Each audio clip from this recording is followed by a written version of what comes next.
दोस्तों आज की इस वीडियो में बात करेंगे माधव इंफ्रा प्रोजेक्ट स्टॉक के ऊपर। ठीक है, इस स्टॉक पे मैंने वीडियो बनाई थी और बोला था अपना कैपिटल निकाल लो और जो भी प्रॉफिट है उसको होल्ड करो। ठीक है, लॉन्ग टर्म के लिए, क्योंकि इंफ्रा स्टॉक है तो लॉन्ग टर्म में आपका पैसा 5 गुना 10 गुना 20 गुना भी बनाने की क्षमता रखता है। लेकिन फिलहाल कैपिटल निकाल लो। उसका रीजन ये था कि सर शॉर्ट टर्म में छोटी, एक तो छोटी कंपनी है और शॉर्ट टर्म में इसमें जैसे 20% की लिमिट रही, फिर 10% आई और 5% की लिमिट रही। ठीक है, स्टॉक भागता रहा और शॉर्ट टर्म स्टॉक ने अपने निवेशकों का पैसा डबल कर दिया। 10-12 रुपए से ये स्टॉक सीधा 22-23-24 रुपए तक चला गया। ठीक है सर, तो इस कारण से कैपिटल निकालने के लिए इसलिए बोला था सर, क्योंकि ऐसे स्टॉकों पे फिर सेबी की पाबंदी लग जाती है। और हुआ क्या सर, वही हुआ, ये स्टॉक ESM2 में चला गया। ठीक है, और अब लिमिट कितनी होगी, ओनली 2%। और स्टॉक में एक तरह से गिरावट हो रही है, सेलिंग प्रेशर बना हुआ है सर। ठीक है, यदि यहाँ का 6 महीने का चार्ट देखें ना तो स्टॉक में यही है सर।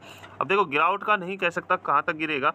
ठीक है, क्योंकि स्टॉक ESM2 में है तो कम से कम 3 महीने तो रहेगा सर। ठीक है, ESM2 में है तो ESM2 क्या है इसके बारे में मैं बताऊंगा, बट ये ESM2 में 3 महीने तक रहेगा।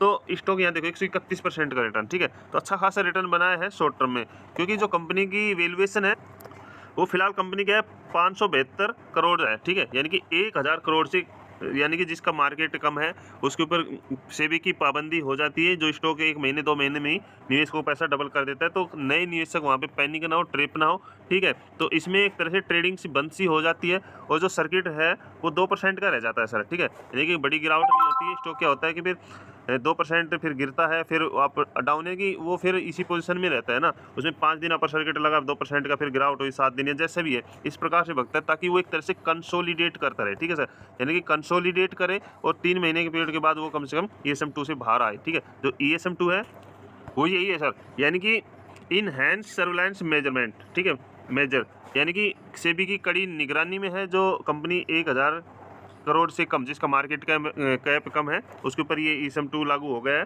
ठीक है, तो लगातार इस कंपनी को नोटिस दिए जा रहे हैं कि जो ट्रेडिंग वॉल्यूम है, ठीक है, जो आप पे यानी कि स्टॉक ने पैसा डबल किया है, ये वॉल्यूम आई कैसे, तो इसके ऊपर कंपनी से सवाल पूछे जाते हैं। ठीक है, और इस कारण से जो सेबी है इसके ऊपर भाई ESM2 जो स्टेज है उसमें इस कंपनी को भाई रख देती है। ठीक है, ताकि इसमें कोई बड़ी तेजी या बड़ी गिरावट देखने को नहीं मिले, यानी कि नए निवेशक हैं वो ट्रैप ना हो सर।